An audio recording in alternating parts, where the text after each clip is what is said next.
से कान्हा का जन्म हुआ है ना, मैं तब से देख रही हूँ, तब से हम पे कोई भी संकट आती है ना तो अचानक से कोई अपरिचित हमारी सहायता करने आ जाता है और जाते समय कान्हा की आज्ञा लेके जाते है और कभी कभी तो इसे प्रभु बोल के जाते है। बाबा संभालो। यशोदा, इस जानकी को चढ़ो है और विचित्र विचार तुम्हारे मन में है। अरे सब जानते हैं कि हमारा परिवार राजसी, तुम्हें पता ना चलता होगा पर हमारे कान्हा को सब राजकुमार ही समझते हैं देखकर, इसीलिए उसे सम्मान देने के लिए सब ऐसा ही करते हैं, और कोई बात ना है।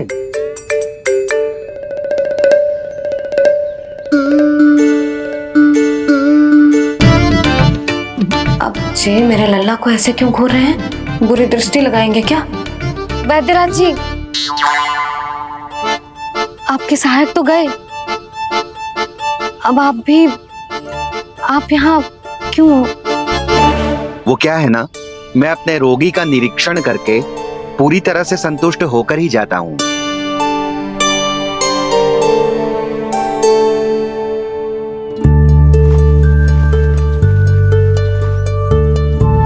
हाँ, संकेत तो अच्छे हैं, कल सुबह तक बिल्कुल ठीक हो जाएगी। धन्यवाद वैद्य जी।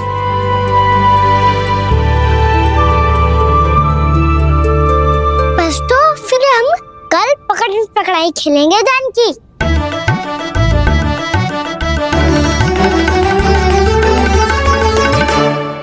भानु, बंसी, जाकर उस क्षेत्र के चारों ओर बाड़ बनवा दो और वहां सूचना पट्ट भी लगा देना, ताकि जानकी के साथ जो हुआ है वो किसी और के साथ ना हो। शीघ्र जाओ। जी ठीक है।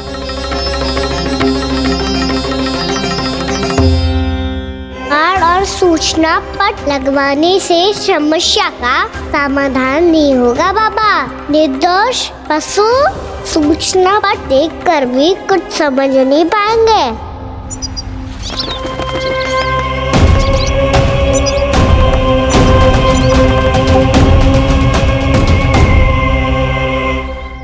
तो तुम्हारे कहने का अर्थ यह है कि व्योमासुर मारा जा चुका है और वो बालक अब भी जीवित है।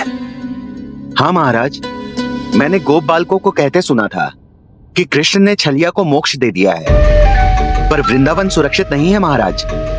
वो एक बहुत बड़ी समस्या से जूझ रहे हैं। कैसी समस्या?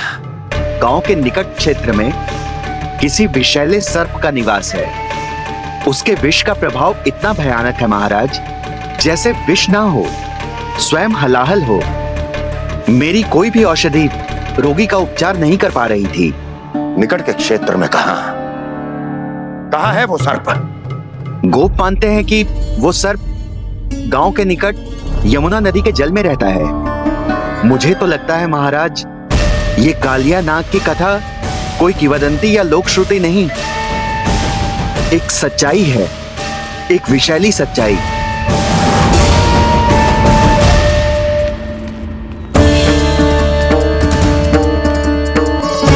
कालिया का सामना करने का समय आ गया है, पर उससे पहले मुझे बुलाना होगा उन्हें।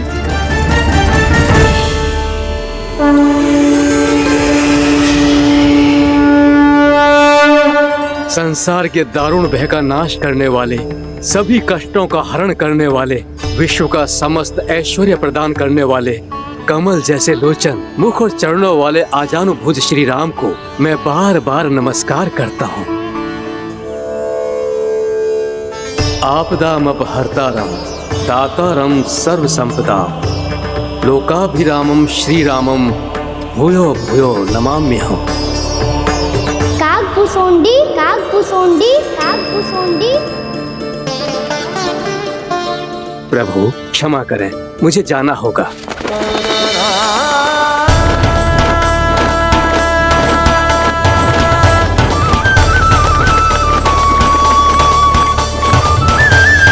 प्रणाम प्रभु। अनेक बार मैं आपके दर्शनों के लिए आया प्रभु। कभी नंद भवन के झरोखों से आपके दर्शन करके चला जाता था, तो कभी दूर किसी वृक्ष की आड़ से आपको निहार लिया करता था। आज आपने स्वयं मुझे बुलाकर धन्य कर दिया प्रभु।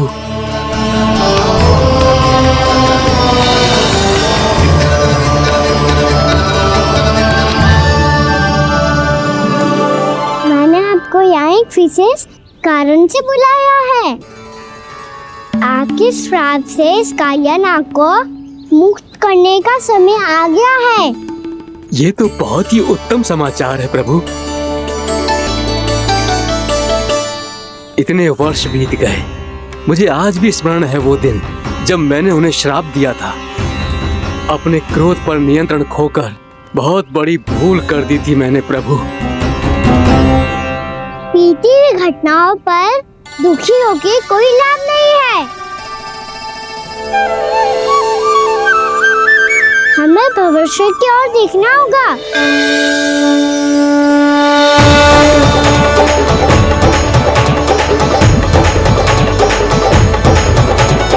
आदेश कीजिए प्रभु, क्या आज्ञा है आपकी? जब मैं कालिया नाग का सामना करने जाऊं, तो आप यही रहेगा। आपको अपने आप पता चल जाएगा कि कब क्या करना है। और हाँ, लौटते जाते समय नारद मुनि से कहिएगा, वो आकर मुझसे भेंट करे। अवश्य प्रभु, प्रणाम। क्या इसने सच्ची में देवर्षि नारद को बुलाया है? नारायण नारायण, आपको संदेश भेजने की आवश्यकता नहीं थी। आप स्मरण करते और मैं चला आता। तुम्हारा कल्याण हो नारद।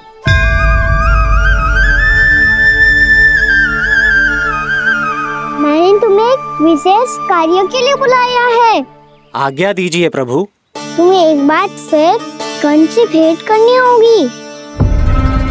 विचार कीजिए महाराज, क्या आप बिना किसी शंका के कह सकते हैं कि कौन सी पंखुड़ी पहली है और कौन सी आठवीं? उस दुष्ट से भेंट करना स्वयं कीचड़ में उतरने के समान है प्रभु। कमल पुष्प प्राप्त करना हो तो कीचड़ में उतरना पड़ता है नारद। आपका आदेश तो मैं स्वप्न में भी नहीं टाल सकता प्रभु। कंस कालिया नाग के बारे में जान गया है, पर वो उसका सामना करने का साहस नहीं कर पाएगा। मैं आतुर हूँ प्राप्ति, मूर्ख नहीं। मेरी बुद्धि फिर नहीं गई है। मैं स्वयं उस कालिया जैसे महाविषैले सर्प के सामने खड़ा हो जाऊं और अपने ही काल को आमंत्रित कर लूं। तो फिर अपने लाभ के लिए उसका प्रयोग करने का कोई और उपाय सोचिए स्वामी। कुछ ऐसा कीजिए कि यमुना नदी का पूरा जल विषैला हो जाए और वृंदावन वासी उसका उपयोग करे, और आपका काल कहलाने वाला वो बालक स्वयं काल के गाल में चला जाए। उत्तम उत्तम सुझाव है प्राप्ति। अब मुझे उस कालिया तक पहुंचने का मार्ग ढूंढना होगा। उसको विवश करने का कोई उपाय ढूंढना होगा, क्योंकि व्यक्तिगत रूप से उससे भेंट करना असंभव है। असंभव। आप सही कह रहे हैं प्रभु। कंस में उतना सामर्थ्य नहीं कि वो कालिया नाग का सामना स्वयं कर सके। वैसे तो कालिया गरुड़ देव का भी सम्मान नहीं करता, तो फिर वो कंस का सम्मान क्यों करेगा भला? नहीं करेगा, पर कंस तुम्हारा सम्मान अवश्य करेगा नारद। तुम्हारी बातें भी सुनेगा और मानेगा भी। ये मेरी योजना का बहुत ही महत्वपूर्ण भाग है। तुम कंस के पास जाओ और कहो कि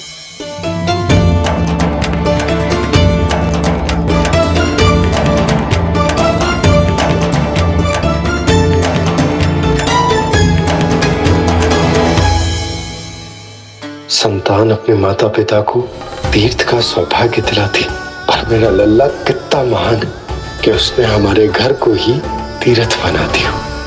ऐसा तीर्थ जहां मेरी आंखों के सामने भक्त और भगवान का मिलन हो रहा है। जो आज्ञा प्रभु।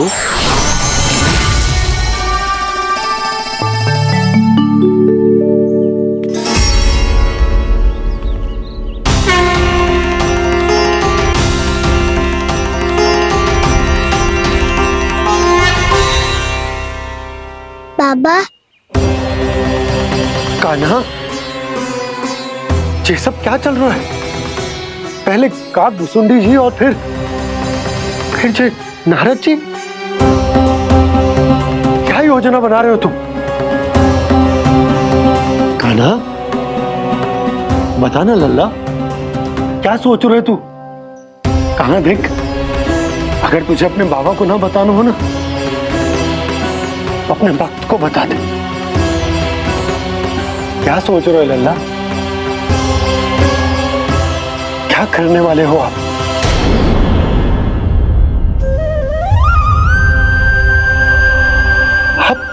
आप इतने दुखी क्यों हो?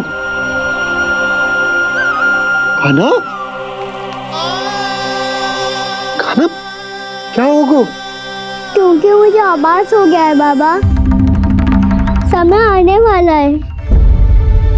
कौन सा समय आने वाला है लल्ला? सीधे सब कुछ बदलने वाला है। भैया को मेरा सत्य पता चल जाएगा बाबा।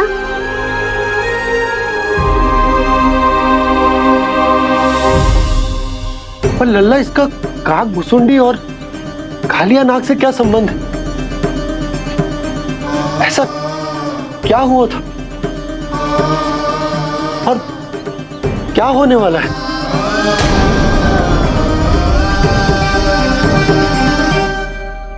जो होने वाला है बाबा, उसका संबंध उससे है जो सैकड़ों वर्ष पहले हुआ था।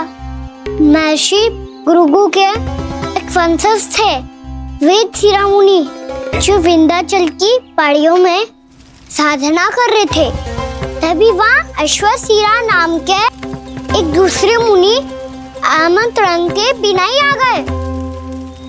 कितना सुंदर और शांतिपूर्ण आश्रम है। यहाँ प्रभु की साधना करने में बहुत आनंद आएगा।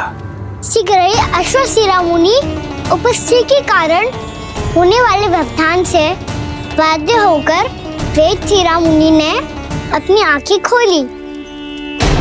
कौन हो तुम और यहाँ क्या कर रहे हो? आपके आश्रम में बहुत शांति है मुनिवर।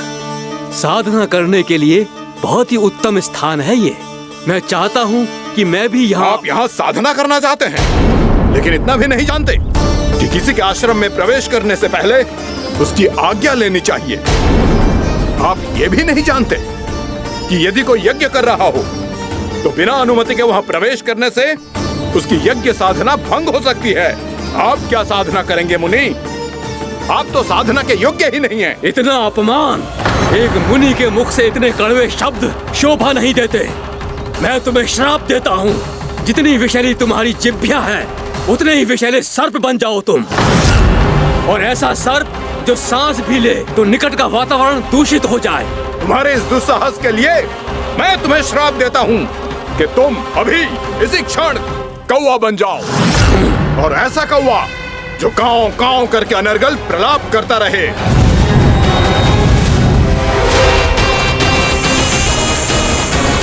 ये मैंने क्या किया? ये मैंने क्या किया? क्रोध के कारण दोनों ने एक दूसरे को श्राप दे दिया। पर दोनों ही मेरे भक्त थे, और भगवान होकर मैं अपने भक्तों को इतनी कठिनाई में कैसे देख सकता था। इसीलिए जिस संकट में उन दोनों ने अपने आप को फंसा लिया था, उसका समाधान करने में मैं उनके पास गया।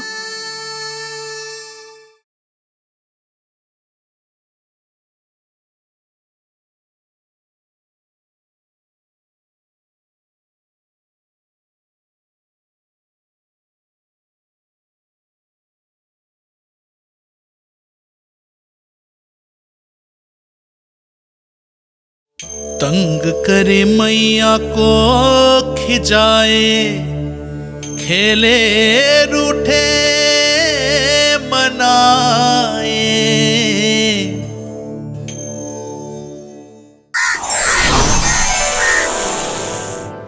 देखिए ना प्रभु, ये क्या हो गया हमसे। हमारी रक्षा कीजिए प्रभु, मार्ग दिखाइए हमें। क्रोध पर नियंत्रण ना होने के कारण आप दोनों ने एक दूसरे को बहुत ही भीषण संकट में डाल दिया है। आप दोनों ही तपस्वी, तप के बल से दिए गए आपके श्राप को लौटाना भी संभव नहीं है। प्रभु कोई तो उपाय होगा, हम आपके शरण में हैं प्रभु। अपराध तो हमसे हुआ है प्रभु, पर अब आपसे ही आशा है। कुछ ऐसा कीजिए भक्त वत्सल, जिससे हम दोनों के श्राप का प्रभाव कुछ कम हो जाए। आप दोनों ही मेरे भक्त हैं, इसलिए आपकी पीड़ा का निवारण करने का एक उपाय है मेरे पास। वेद शिरामुनि, जब आप कालिया नाग बनेंगे तो आपको मेरे चरणों को अपने शीश पर धारण करने का सौभाग्य मिलेगा। और अश्र शिरामुनि, आप काग योनि होने के बाद भी आप श्रेष्ठतम ज्ञान और सर्वाधिक यौगिक सिद्धियों के स्वामी होंगे और प्रवचन दिया करेंगे। इसके बाद अश्वशिरा मुनि काकभूसुंडी बन गए, जिन्होंने आगे चलकर स्वयं गरुड़ देव को रामायण सुनाई। और मुनि वेदशिरा, महर्षि कश्यप और देवी कत्रियों के पुत्र कालिया नाग बनकर जल में, और अब वही कालिया नाग जमुना जी में, जिनके कारण जानकी के प्राण लगभग चले ही गए थे। अब कालिया नाग को उचित स्थान पर भेजने का समय आ गया है बाबा। पर ये तो अच्छी बात है कान्हा, वेद शिरा मुनि को दिया हुआ तुम्हारा वचन भी पूरा हो जाएगा, जमुना जी की शुद्धि भी हो जाएगी। इस सब के बाद भी तुम दुखी क्यों हो?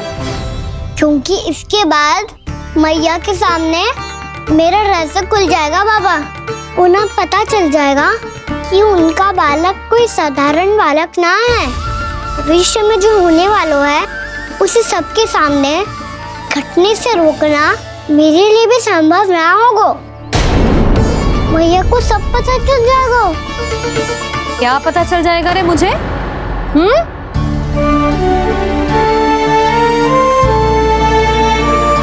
यही कि सबसे अधिक प्रेम मैं आपसे ही करता हूँ। अब बस भी कर, चलो भोजन के लिए बुलाने आई थी तुम दोनों को। भूखा थोड़े ना रहने दूंगी अपने लल्ला को, मेरा लल्ला दुर्बल हो जाएगा ना। आप खिलाओगे तो ही खाऊंगा। हाँ ठीक है, मैं ही खिलाऊंगी। अब चल, आओ जी, चल।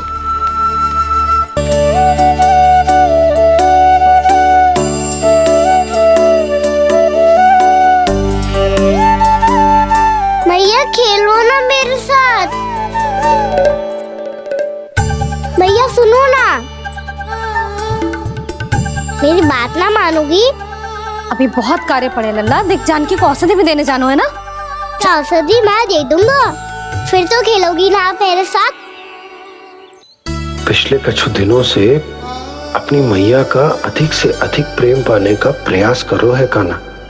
इसका तो एक ही अर्थ हो सकता है कि कछु बहुत बड़ो होने वालों है। कान्हा रुक जा लल्ला। कान्हा क्यों तंग कर रहा है? मैया को पहन लेना। कान्हा, कान्हा, ये क्या करो तूने?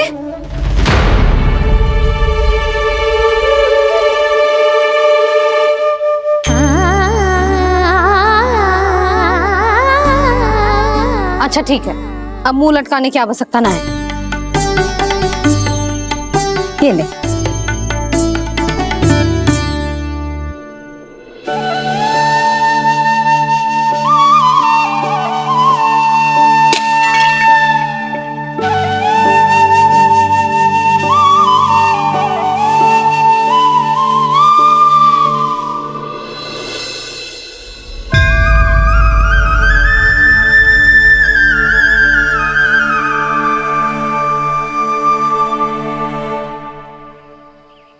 तंग करे मैया को खिजाए, खेले रूठे मनाए, लीला अनोखी करके शरारत, कान्हा दंड भी पाए।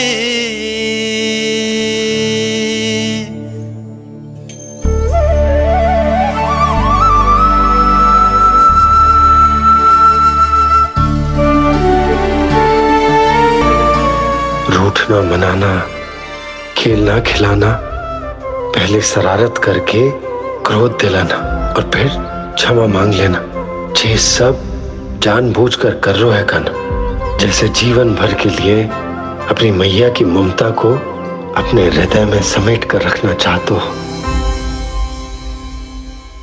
कैसे कैसे करूं उस कालिया से मित्रता, कैसे करूं उसका उपयोग?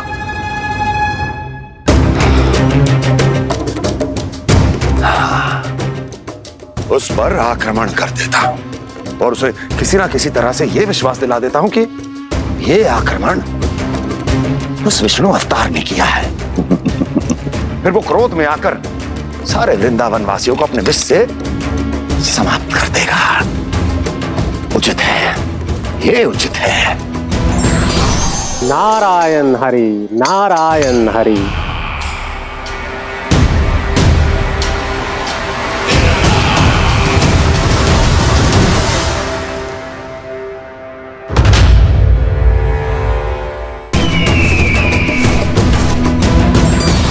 नारायण हरि, नारायण हरि।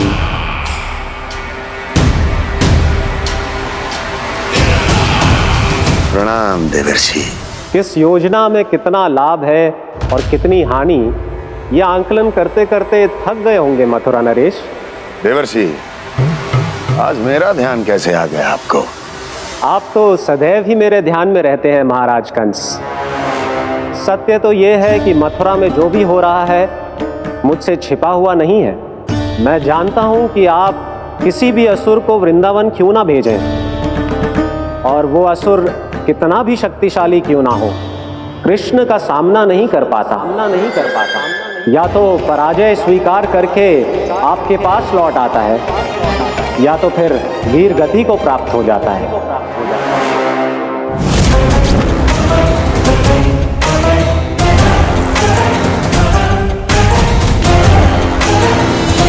वाह, मुझे मेरी असफलताएं स्मरण कराने आए हैं, मेरे घाव को खुरेदने आए हैं, उन पे नमक छिड़कने आए हैं। मित्र को शत्रु समझने की भूल मत कीजिए महाराज कंस। मैं तो आपकी सहायता करने आया हूं। हाँ, और मेरी सहायता। कृष्ण विष्णु अवतार है, आप विष्णु के भक्त हैं। मैं हूं विष्णु द्रोही, फिर भी तो आपके आराध्य को हानि पहुंचाना चाहता है, उसकी सहायता करना चाहते हैं आप। क्या आप निश्चित रूप से कह सकते हैं कि आप ब्रह्मांड के सभी नियमों को अच्छी तरह समझते हैं? अवश्य। आपके लिए बस इतना ही जानना पर्याप्त होगा कि मैं जो कुछ भी कर रहा हूं उसके लिए मेरे व्यक्तिगत कारण हैं। मैं तो बस आपके हित में पिछली बार की तरह एक सुझाव लेके आया था, पर यदि आप मेरा सुझाव सुनना भी नहीं चाहते तो आपकी इच्छा। नारायण हरि, नारायण हरि। कारण चाहे जो हो, इनके पिछले सुझाव के कारण ही आज मेरे शत्रुओं की संख्या कम है, अन्यथा मैं देवकी के अन्य पुत्रों को भी जीवित छोड़ देता, और आज वो सब अपने भाई के साथ मिलकर उसकी शक्ति को अनेक गुना बढ़ा देते। ठहरिए देवऋषि,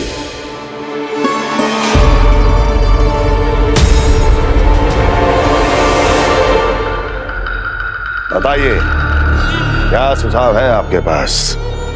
मेरे सुझाव का नाम है कालिया नाग।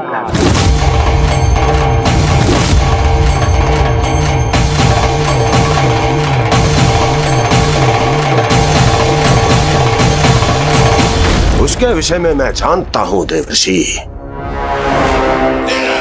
तो समस्या यह है कि मैं स्वयं उससे मिलने नहीं जा सकता, उससे भेंट नहीं कर सकता, उस कृष्ण की हत्या के लिए उसको वृंदावन जाने के लिए तैयार नहीं कर सकता। तो मत जाइए उसके सामने, और ना उसे भेजिए कृष्ण के सामने। हर बार आप किसी न किसी असुर को अपने शत्रु के क्षेत्र में भेजते हैं, जहां शत्रु उसका सामना करने के लिए पूरी तरह से तैयार होता है और आपका असुर मारा जाता है। इस बार शत्रु को युद्ध स्थल चुनने का अवसर मत दीजिए महाराज। इस बार योजना का जाल ऐसे बुनिए कि कृष्ण स्वयं उसके पास जाने के लिए विवश हो जाए। कालिया नाग स्वयं काल है, मृत्यु का दूसरा नाम है। उसके विष का उपयोग अपने लाभ के लिए कीजिए महाराज। वैसे कालिया के विष की अधिकता का अनुमान तो होगा ही आपको।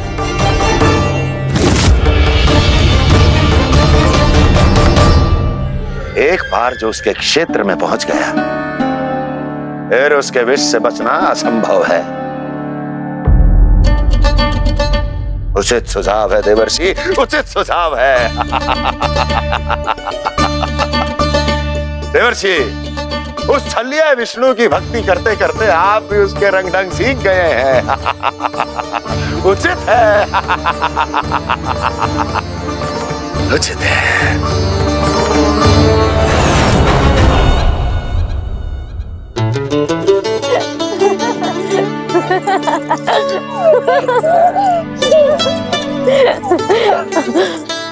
बस बस, बहुत आनंद ले लियो लल्ला। बस अब दूध पी ले। ठहर ठहर, गर्म है। जी ले ले।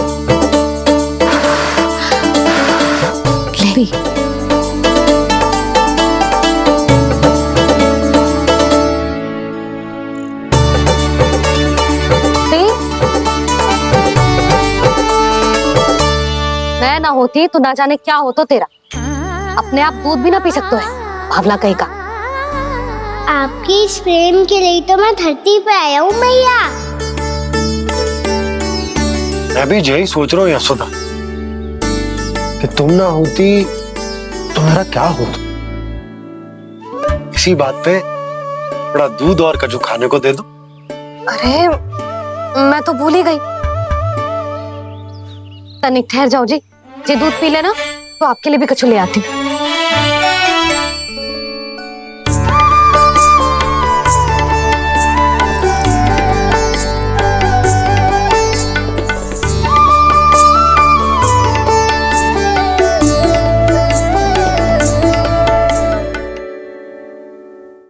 प्रणाम महाराज।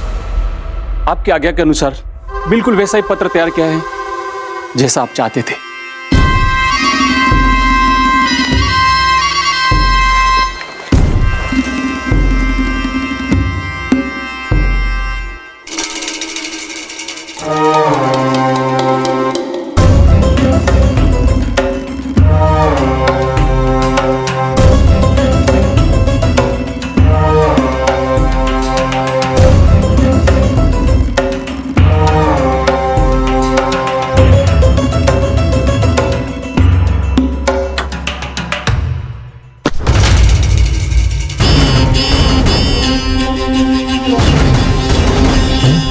कृष्ण जन्म से लेकर आज तक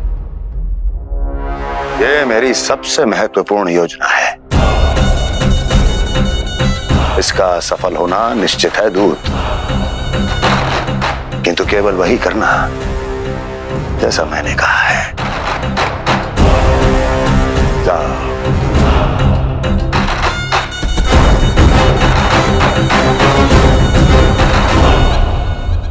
कान्हा,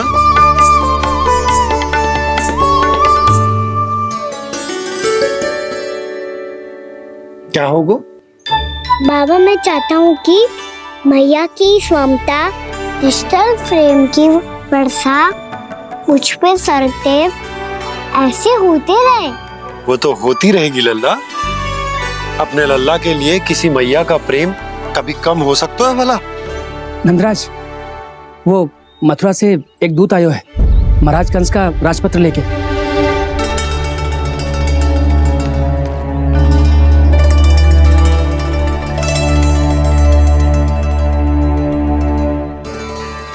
कान्हा अब क्या करने वाला है? तेरे बाबा कहाँ गए? हाँ? कंस मामा का खेल आरंभ हो गया है, पर मैया वो सब सुनेगी तो व्यर्थ चिंतित हो जाएगी। बस थोड़ा बाहर गया मैया, कछु खाइए से। बाहर इस समय? मैया क्या होगा? मैया देखो ना, पीठ पे कछु हो रहा है। मेरा हाथ ना पकड़ो, आप करो ना। यहाँ? क्षमा करना मैया, पर अभी बाबा को ही संभालने दो ये सब। कहिए, क्या संदेश लाए हैं आप? नहीं नंदराज नहीं। महाराज कंस का आदेश है कि ये संदेश सभी गांव वालों के साथ ही पढ़ा जाए। ठीक है, मैं गांव वालों के सामने पढ़ दूंगा, पर मुझे तो दीजिए पढ़ने के लिए। महाराज की आज्ञा का पालन करना आपके लिए भी आवश्यक है नंदराज। सभी गांव वासियों की सभा बुलाइए।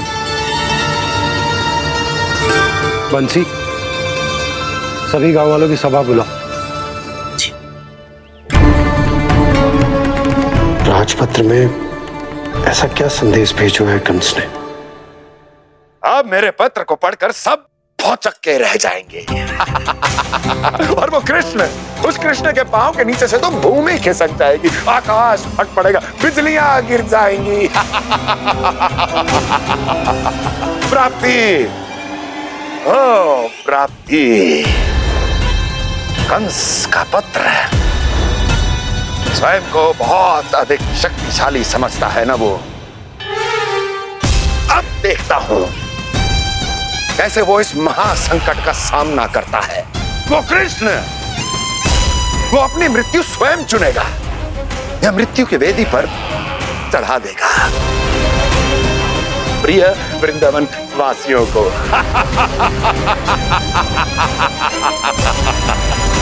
अब आएगा आनंद प्राप्ति, अब आएगा आनंद। सबको इकट्ठा करवा के ही पढ़वाएगो। अवश्य ही कोई विशेष संदेश दिया होगा कंस ने। मैं भी यही सोच रही हूँ सुलक्षणा जी, कछु ना कछु तो विशेष है, पर जे हो क्या सकता है? हाँ, बात तो सही है। ऐसा कहाँ हो सकता है? सभी गांव वासियों के सामने कहा जाए, कछु तो विशेष अवश्य लग रहा है। बाहर तक कोलाहल क्यों हो रहा है? मैया, मैया, अब क्या होगा? मैया देखो ना, सर पे कछु हो रहा है। लल्ला, नारायण ने तुझे हाथ दिए हैं ना? पीठ की बात अन्य थी। अपने सिर की सेवा स्वयं कर। सर पे तो हाथ पहुंच रहा है ना?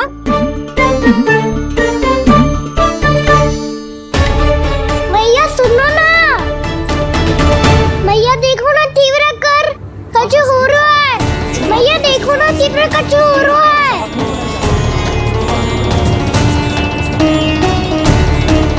सब लोग आ चुके हैं, अपना संदेश सुनाइए आप।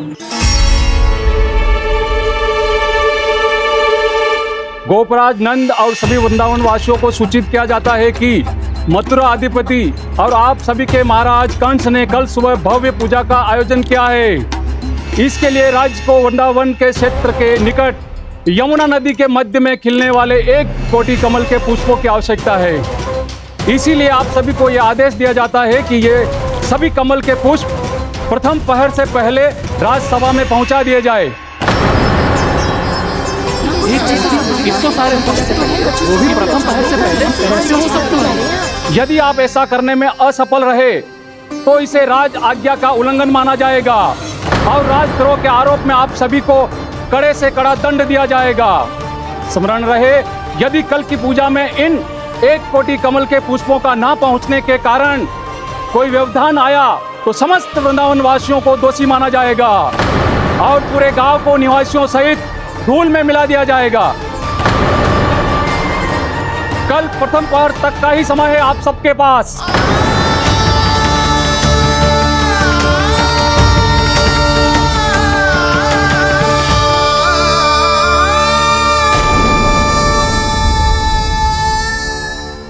एक कोटि कमल पुष्प, वो भी कल प्रथम प्रहर में?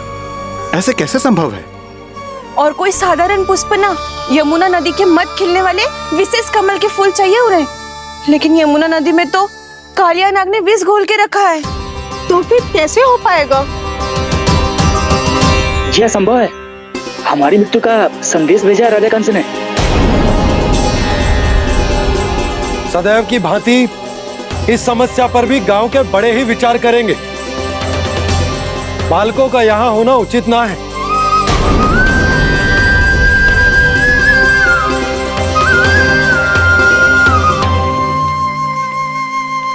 लल्ला ले, जे गेंद ले, जा अपने सखाओं के साथ खेल।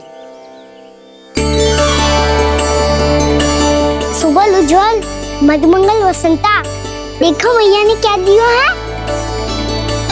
चलो खेलें, बहुत आनंद आएगा आज।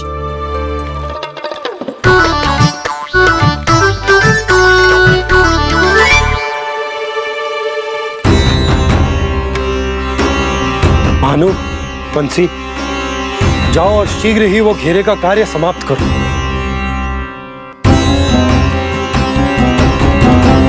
पर कछु ना कछु तो करना पड़ेगा ना। पर हम कर ही क्या सकते हैं?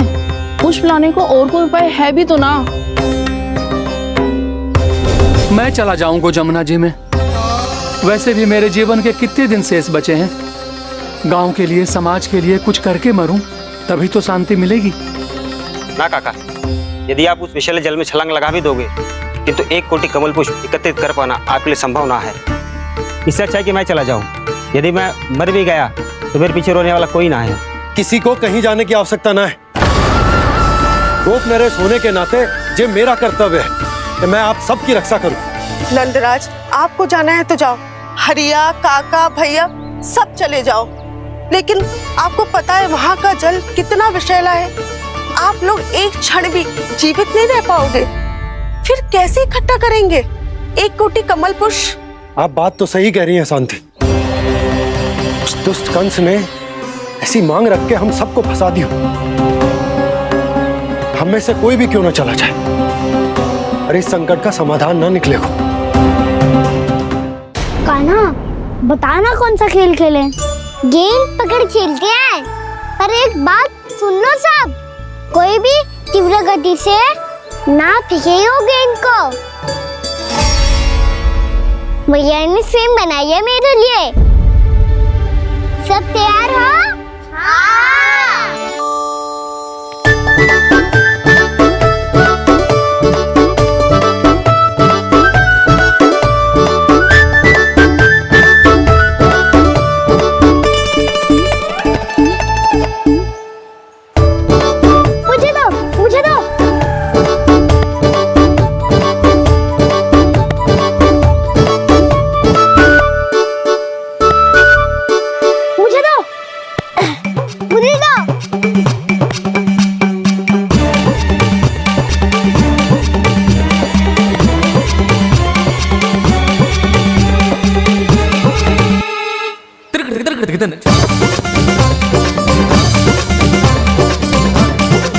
कान्हा, इतनी धीरे से फेंकेगो तो कैसे आनंद आएगा?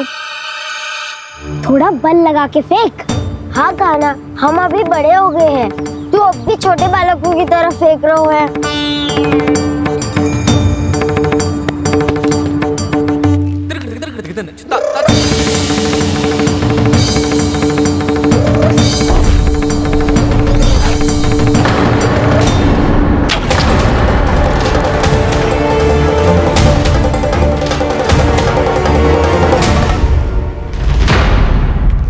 दीदी जी क्या करो कान्हा? गेंद तो डूब गई।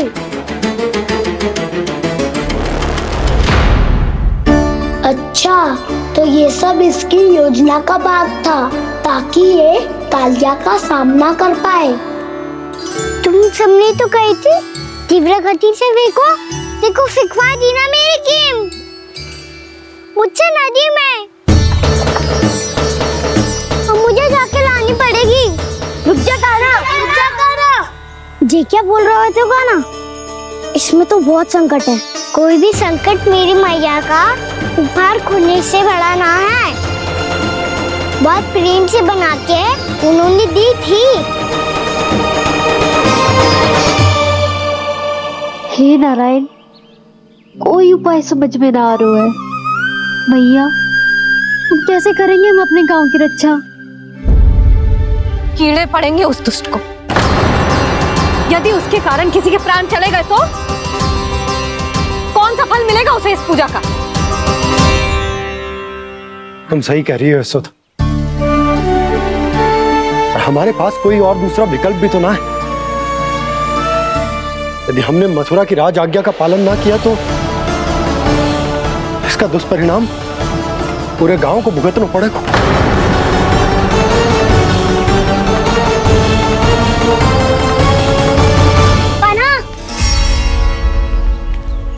तुम्हें पता है कि तू भगवान है, दिव्य है, बहुत शक्ति है तुझमें, पर फिर भी हम तुझे विषैले जल में ना जाने दे सकते। कुछ होगा तो तुम सब इतनी हट कर रहे हो तो ठीक है, ना जाऊंगा। गेट कहाँ गिरी है, कितनी दूर गई है, ये तो देख लूं, ताकि उसे बाहर निकालने का कोई उपाय ढूंढ पाऊं।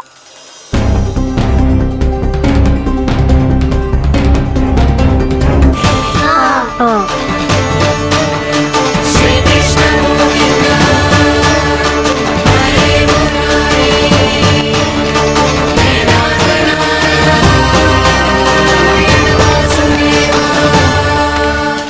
कान्हा की ये लीला तो समझ ही नहीं आ रही। पहले इसने देवश्री नारद को मथुरा जाकर कंस को भड़काने के लिए कहा, फिर स्वयं ही दुखी भी हो गया कि अब इसका रहस्य सबके सामने खुल जाएगा। और अभी स्वयं ही तो इसने कहा था कि गेट बहुत महत्वपूर्ण है, फिर स्वयं ही उसे नदी के विषैले जल में फेंक दिया।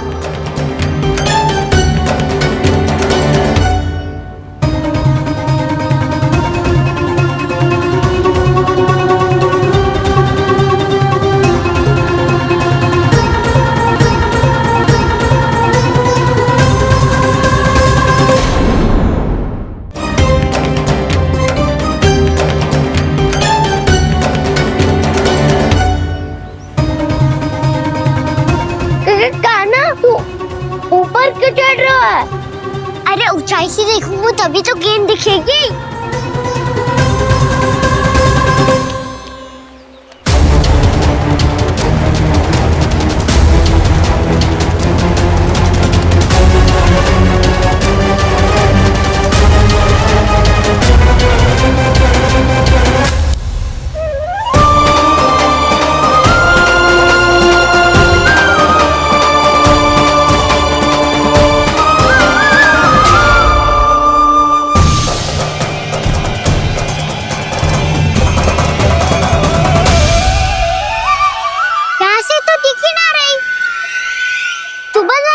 फेंकी थी ना? ना वहाँ से फेंकी थी। कहाँ से? देखा ना वहाँ से। समझ ना आ रहा, ठीक बताना कहाँ से फेंकी थी?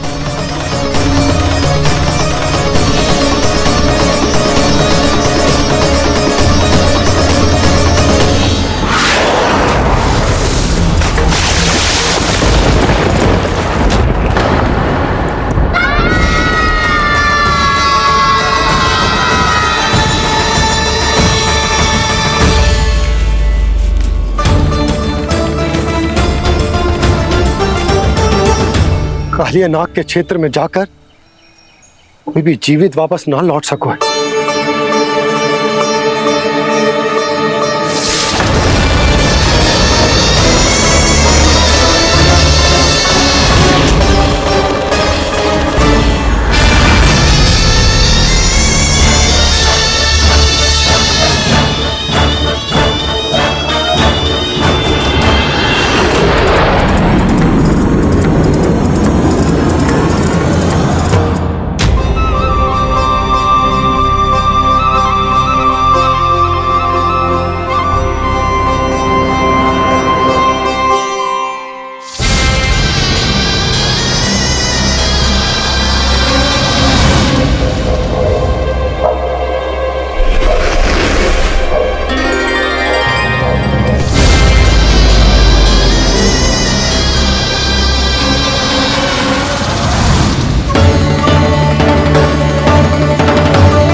कालिया नाग तो उसे देखते ही निकल जाएगा।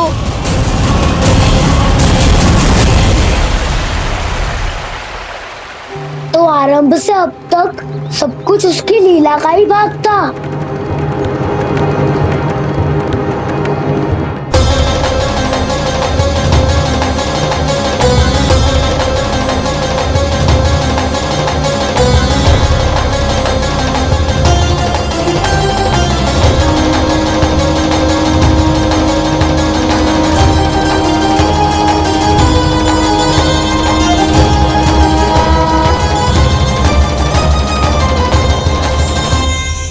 इतना सुंदर रूप, मन मोहने वाली मुस्कान, अद्भुत तेज और भगवान जैसी दिव्यता। कौन हो तुम?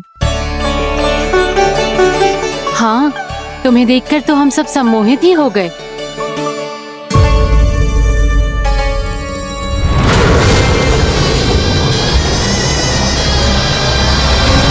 तुम जो भी हो बालक, वापस लौट जाओ। हमारा हृदय तुम्हें ही देखते रहना चाहता है, किंतु यदि हमारे पति जाग गए तो तुम्हें अवश्य हानि पहुंचाएंगे। ये बहुत विषैले है बालक, कालकोट जैसे भयानक। इनके विष से तुम नहीं बच सकोगे। नंदराज, कालिया नाग के विष का प्रभाव बढ़ते ही जा रहा है। पहले 8 कोस तक उसके विष का प्रभाव था, अब तो 1 योजन से अधिक क्षेत्र में फैलो है। जल पीने के प्रयास से अनेक पशु मारे गए हैं और नदी के निकट के वृक्ष और वनस्पति सब नष्ट होने लगे।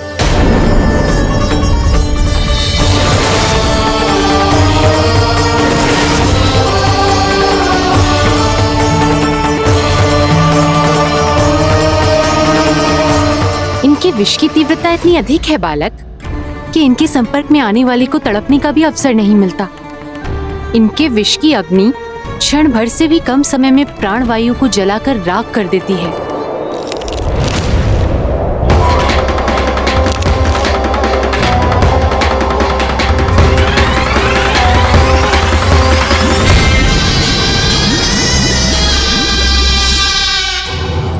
तब तो समस्या और भी गंभीर हो जाएगी। मैंने तो सुनो है कि कालिया नाग कम से कम 2 योजन लंबा है, सैकड़ों फन है उसके।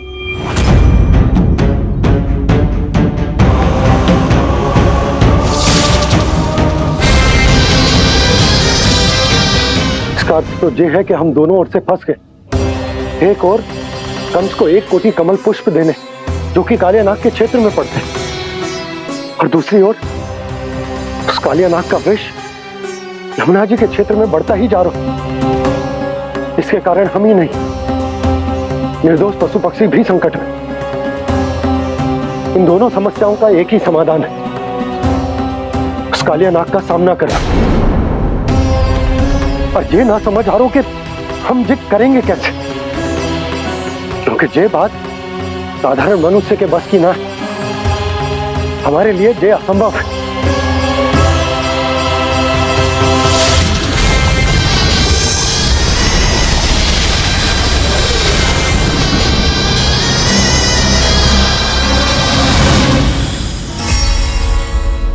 अब तो तुमने अपनी आंखों से भी देख लिया बालक, ये कितने विषैले हैं। नींद में भी विष उगलते हैं। इससे पहले कि तुम्हें कुछ हो जाए, चले जाओ यहाँ से, मान लो हमारी बात। आप सब मुझे जानती भी नहीं और फिर भी मेरी इतनी चिंता कर रही हैं आप। माँ की ममता भेदभाव नहीं जानती। तुम भी किसी के पुत्र हो और हम सब भी माँ हैं। एक माँ को हर बालक में अपनी ही संतान दिखाई देती है, इसलिए हम तुमसे विनती करते हैं, वापस चले जाओ, बचा लो अपने प्राण। मेरी चिंता मत कीजिए, मुझे कुछ नहीं होगा। होगा, अनर्थ होगा यदि ये उठ गए तो।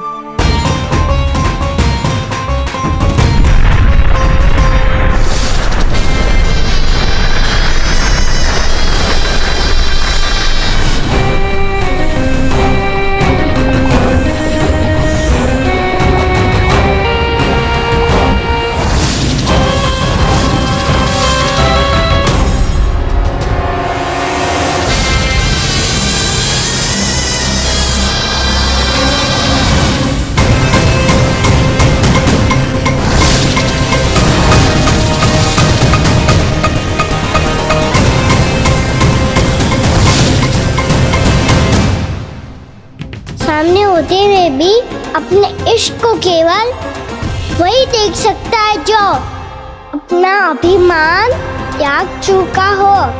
पर पूर्व जन्म में मेरा भक्त होने के नाते मेरा सत्य स्वरूप देख पाने में मुझे इसकी सहायता करनी चाहिए।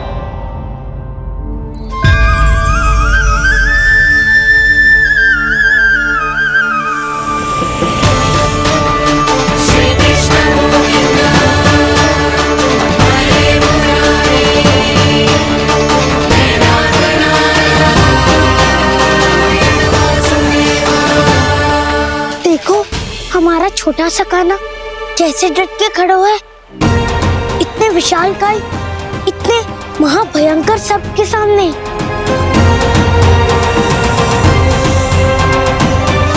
ये कोई भगवान नहीं है जो इसके सामने हाथ जोड़ रही हो तुम सब।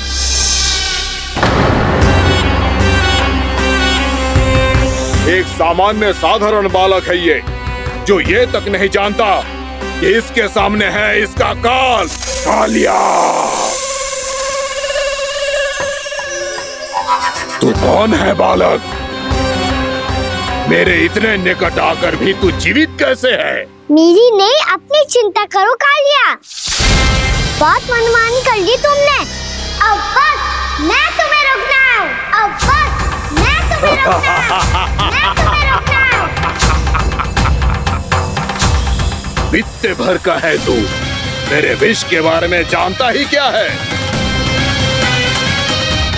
और कहता है मुझे रोकने आया है। किससे? किससे रोकना चाहता है तू मुझे?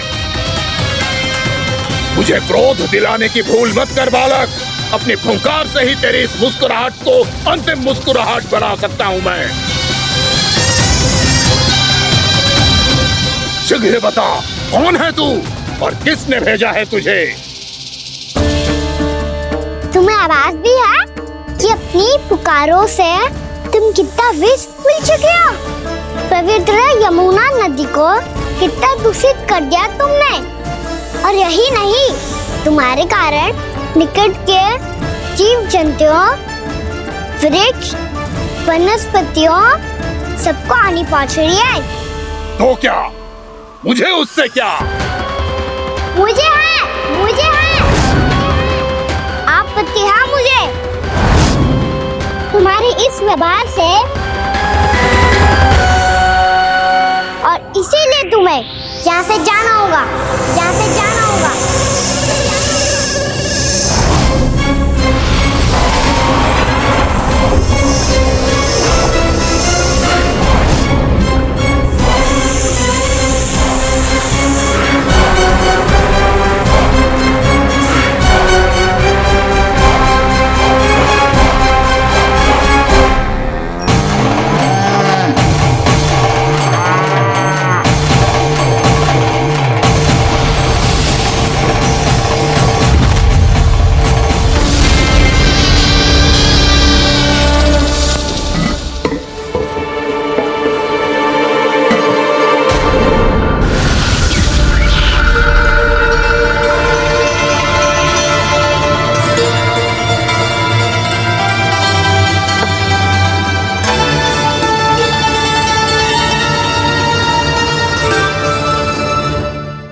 मुझे आदेश देने का साहस भी कैसे किया तूने? इस क्षेत्र को मैंने अपना राज्य बनाया है, मेरा परिवार रहता है यहाँ, और तू मुझे यहाँ से जाने के लिए कह रहा है? हाँ, क्योंकि तुम्हारे यहाँ रहने के कारण अन्य जीवों को हानि हो रही है, और मैं ऐसा नहीं होने दे सकता। मैं तो बस वही कर रहा हूँ जो एक सर्प का स्वभाव है। विष फैलाना स्वाभाविक है मेरे लिए, इसलिए मुझे चुनौती मत दे बालक। चुनौती तो मैं दे चुका हूँ कालिया। अब तो बस तुम्हें स्वीकार करनी है।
मैं आता हूँ। क्या हो गया सुधा? मुझे आवाज हो रहा है जी, कछु ना कछु गड़बड़ है। यशोदा, जो समस्या हमारे सामने है, हम सभी उसका समाधान खोजने में जुटे हैं। तुम विश्वास करो, मैं कोई ना कोई समाधान अवश्य ढूंढ लूंगा। हम कैसे भी करके वो कमल के पुष्प उस कंस तक पहुंचा देंगे। नाना, समस्या उससे कहीं अधिक है, उससे कहीं अधिक बड़ी, उससे कहीं अधिक भयानक है।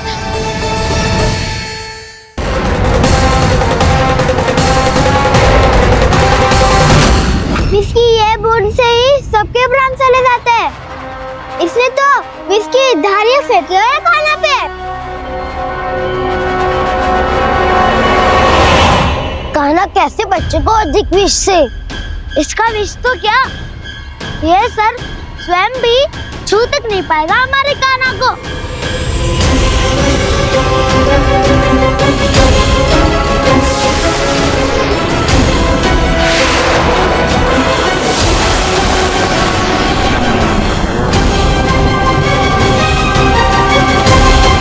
तुम्हारे सखा को, मेरे भाई को कोई हानि नहीं पहुंचा पाएगा। ये कान्हा का सत्य चाहे जो हो बलराम, पर अभी तो जो एक बालक ही है ना। देखो कैसे विष के कारण स्थिर हो गया है।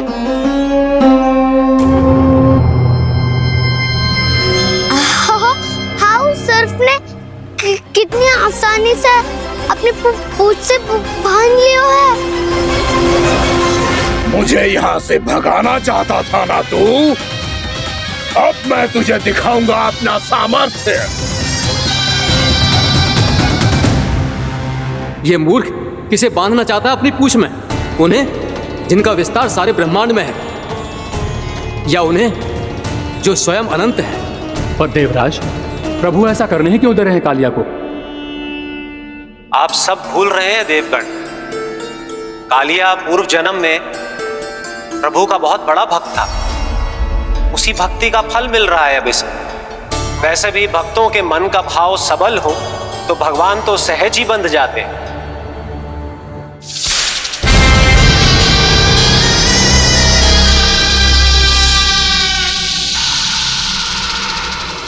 बलराम, तुमने ही तो कही थी कान्हा को कछु ना होगो। देखो दुष्ट ने चारों ओर से जकड़ लियो है।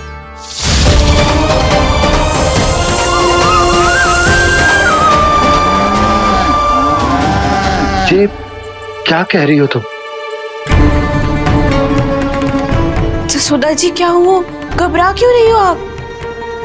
सुलक्षणा, मुझे आभास हो रहा है कुछ बहुत बड़ी अनहोनी हो गई है। नंदराज, नंदराज, नंदराज!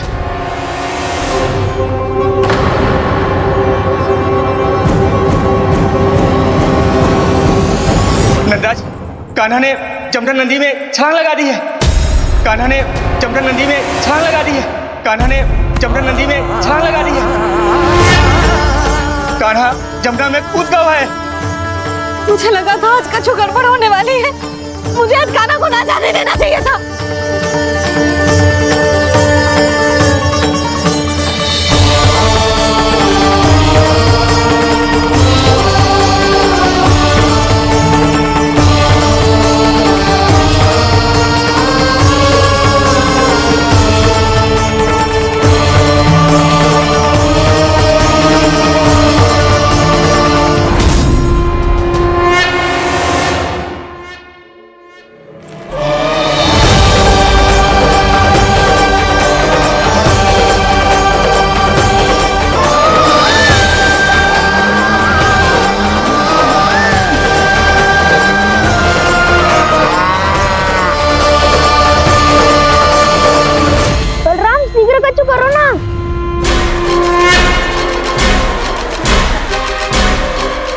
कुछ भी करो पर कान्हा को बचाओ।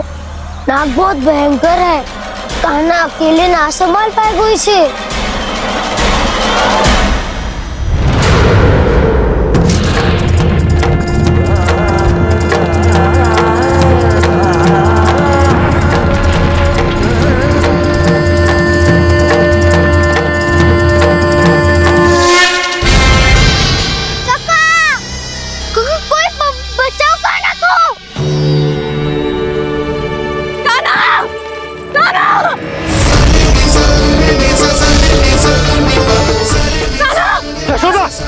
यशोदा रुको। छोड़ दो मुझे, प्लीज छोड़ दो मुझे। जीजी संभालो, बावली हो गई क्या? जीजी संभालो। कान्हा, कान्हा।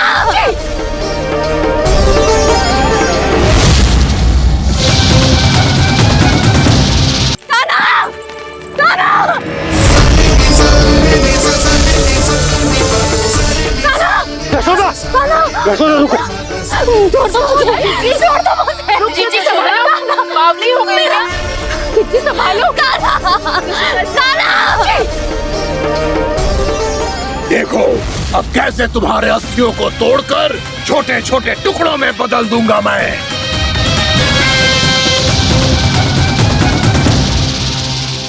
जी आप जाओगी तो आप भी फंस जाओगी। अपने लल्ला के लिए मैं किसी भी संकट का सामना करने के लिए तैयार हूँ। छोड़ो ना यशोदा, हमें कोई और उपाय खोजना पड़ेगा। कोई और उपाय? आप देख ना रही मेरा कान्हा किस दशा में है। कान्हा मैया के वश में नहीं है, नहीं तो ये अपने लल्ला के लिए साक्षात काल का भी सामना कर ले। ये तो केवल कालिया नाग है। हे नागराज, आप मेरे प्राण ले लो पर कान्हा को छोड़ दो।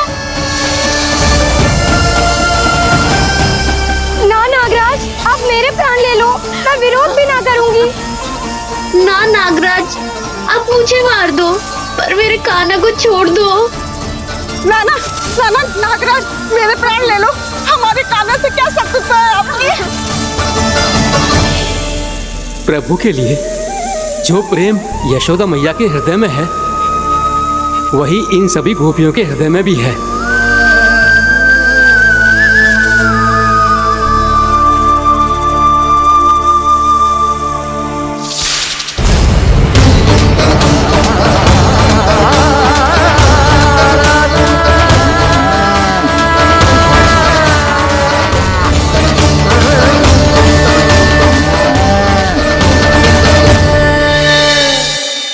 यशोदा, यशोदा, देखो इन गोपियों को, इन गैयाओं को, इन सब के मन में भी तुम्हारी भांति ही ममता भरी हुई। वो सब भी कान्हा से उतना ही प्रेम और स्नेह करती है, उतनी ही ममता से भरी हुई है जितनी कि तुम। तो तुम ही सोचो, जिसके साथ इतनी ममता और इतना स्नेह, इतना प्रेम, उसका कोई क्या कर सकता है? उस काले नाग का वेश इस सब आशीर्वादों के सामने कछु न है। कछु करो जी। उसे बोलो वो मेरे प्राण ले ले, मेरे कान्हा को छोड़ दे। यशोदा,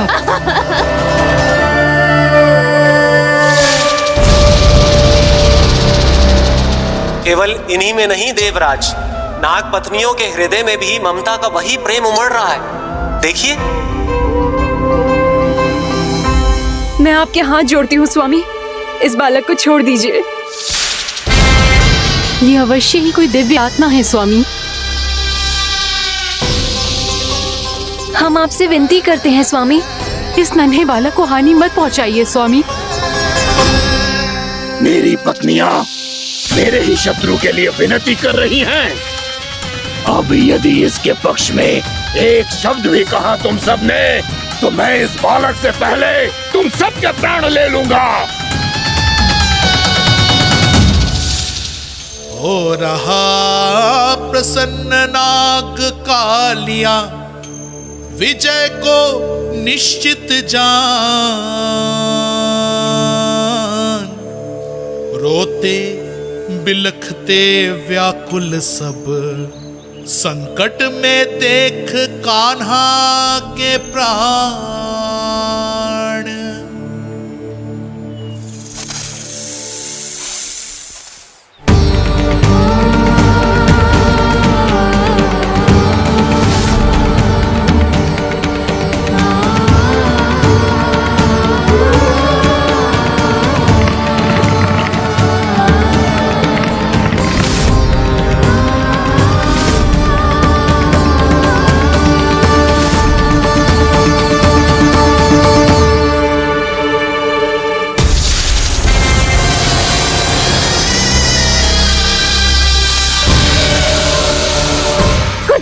जी मेरे लल्ला को बचा लो, कोई तो कुछ करो। जीजी संभालो जीजी। यशोदा, यशोदा तुम शांत हो जाओ, मैं कान्हा को वापस लेकर आऊंगा, मैं रक्षा करूंगा उसकी। ना नंदराज, नंदराज नहीं, कम से कम आप तो समझो नंदराज, कालिया के पास आप जाओगे तो आप भी फंस जाओगे।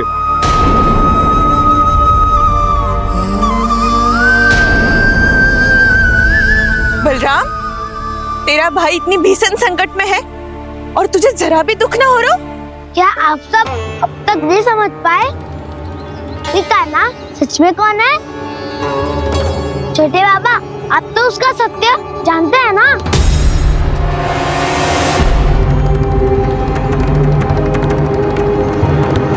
मानता हूँ कि आप सब कान्हा के रहस्य के बारे में नहीं जानते, पर क्या उसके जन्म से आज तक घटी एक से बढ़कर एक विचित्र घटनाओं को भी भूल गए हैं आप सब? भूल गए हैं कि कैसी पूतना जैसी राक्षसी उसका कुछ बिगाड़ नहीं पाई, कैसे तरनावती जैसा भयानक राक्षस उसे एक खरोच भी नहीं दे पाया था।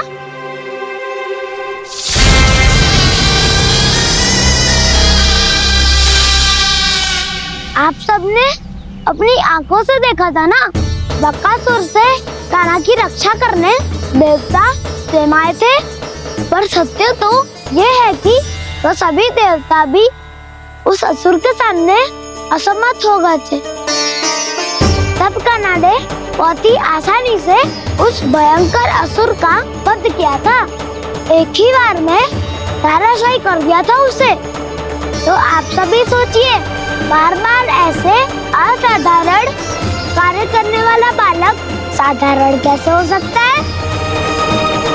अब तो आरंभ से ही सारा सत्य जानते हैं छोटे बाबा।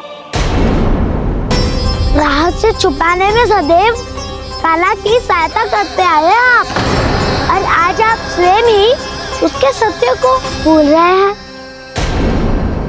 और तुम सब भी तो जानते हो कान्हा की शक्तियों के बारे में, तो क्या तनिक भी विश्वास ना है अपने सखा पे? बलराम, तू क्या कह रहे है? मैंने जो कहा उसका एक एक शब्द सत्य है छोटी माँ। यदि प्रभु की इच्छा हुई तभी कुछ ही क्षणों में सब कुछ अपनी आंखों से स्वयं अनुभव कर लेंगे आप।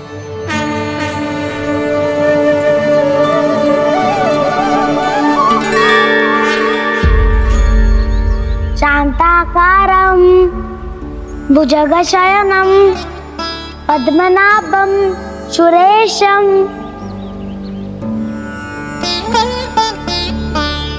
विश्वाधारं गगनसदृशं मेघवर्णं शुभांगं लक्ष्मीकान्तं कमलनयनं योगी वीरध्यानगम्यं वन्दे विष्णुं भवभयहरं सर्वलोकैकनाथम्।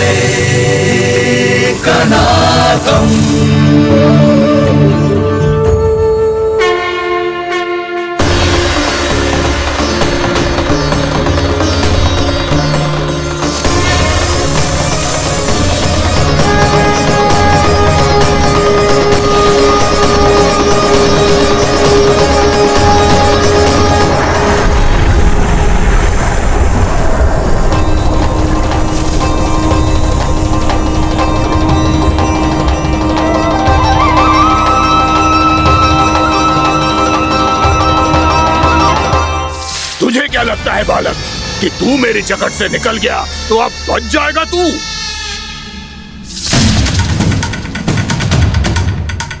मेरे विष से अपनी प्राण रक्षा करने में सफल रहा, मेरी जकड़ से भी छूट गया, पर मेरे दंश से नहीं बच पाएगा।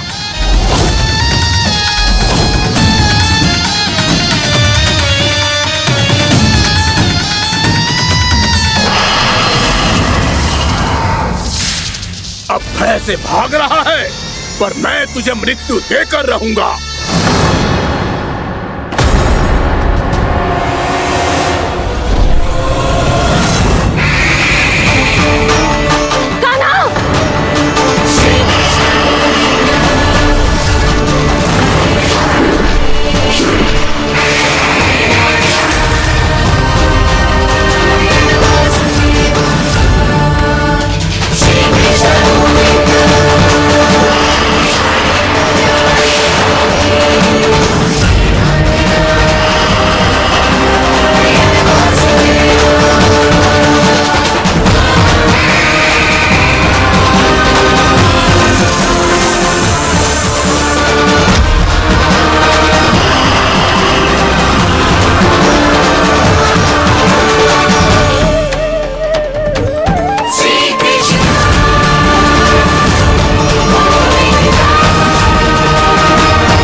नन्हा सा कान्हा कितनी देर भाग पाएगा?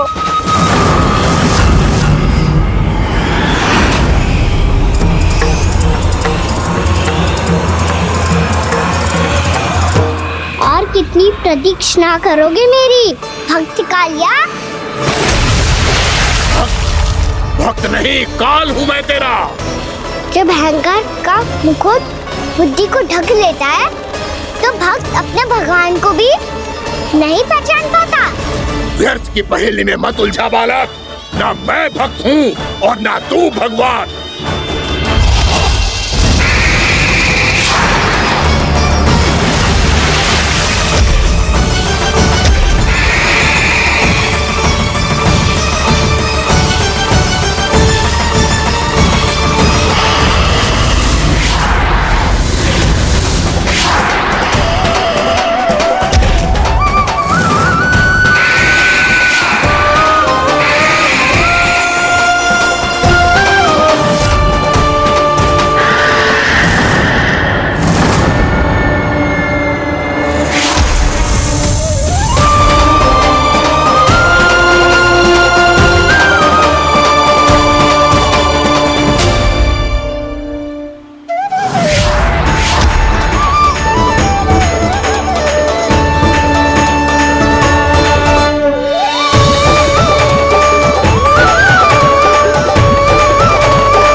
उसे छूकर कालिया नाग का हलाहल जैसा विष भी चरणामृत बन गया है और यमुना जी के जल में फैल चुके विष के प्रभाव को भी नष्ट कर रहा है।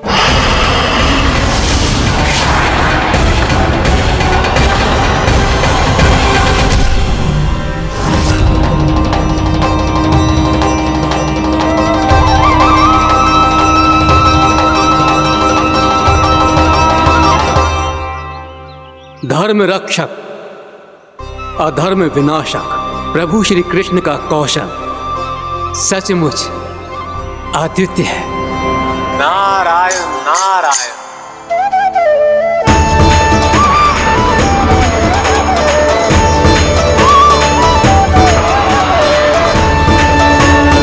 मेरा भाग तुम्हारे भीतर के अहंकार का प्रतीक है कालिया। अब तुम्हारा अहंकार, तुम्हारा अनपान मेरे पाँव के नीचे है और तुम्हारी पूंछ अर्थात तुम्हारे प्राण मेरे हाथ में। अब तुम क्या करोगे भक्त?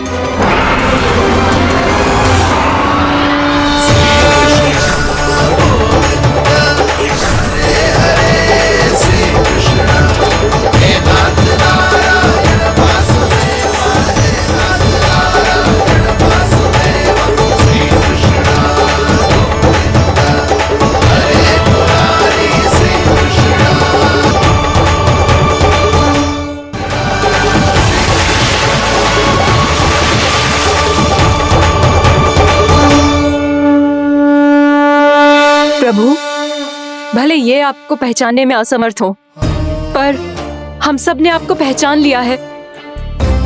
हाँ प्रभु, एक भक्त होने के नाते और एक अर्धांगिनी और माँ होने के नाते मैं आपसे इनके प्राणों की भिक्षा मांगती हूँ। अपनी कृपा दिखाइए और इन्हें क्षमा कर दीजिए। आपके लिए मित्र और शत्रु में कोई अंतर नहीं प्रभु। उसी तरह आपकी कृपा और दंड में भी कोई अंतर नहीं। दोनों दया ही तो हैं, अकारण ही किसी को प्राप्त नहीं होती। हमें विश्वास है कि हमारे पति को मिला ये दंड कोई अभिशाप नहीं है, आपका वरदान है। ये सत्य है प्रभु कि इनसे बहुत से पाप हुए हैं। इनके विष से बहुत सारे जीव जंतु को हानि पहुंची है, पर अब आपके चरण इनके शीश पर पड़ गए हैं। ऐसी कृपा तो बड़े बड़े महान महात्माओं को भी दुर्लभ है, और इन्हें प्राप्त हुआ तो अवश्य ही ये किसी महान पुण्य का ही फल है। हे प्रभु, उन्हीं पुण्य कर्मों की शक्ति का आह्वान कर मैं आपसे विनती करती हूँ, इन्हें प्राणदान दीजिए। मैं अपने इस भक्त को क्षमा अवश्य करूंगी देवियों, यदि ये अपने अहंकार को त्याग कर मुझे पहचान ले तो।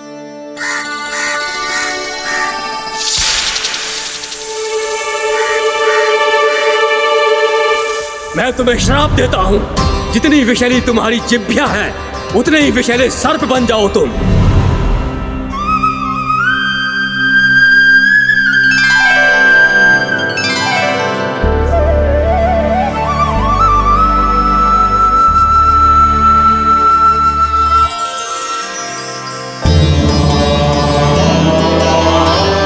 नारायण, मुझे क्षमा कीजिए नारायण।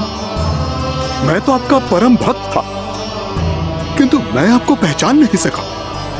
इसका दंड तो मुझे मिलना ही था, किंतु मैं अब प्रायश्चित करना चाहता हूं। इसके लिए यदि आप मेरे प्राण भी ले लेंगे तो भी मुझे कोई दुख नहीं होगा। मैं अपना जीवन, मृत्यु और अपना अस्तित्व सब कुछ आपको समर्पित करता हूं। तुम्हें तुम्हारी क्रोध के कारण श्राप मिला, जिसे विशाल सर्प के रूप में तुम्हारा जन्म हुआ, और सर्प का तो स्वभाव है विष फैलाना। इसीलिए तुम्हें दंड नहीं दूंगा मैं, सिर्फ सभी अपराधों का पश्चाताप कर लिया। इसीलिए मैं तुम्हें क्षमा करता हूँ कालिया।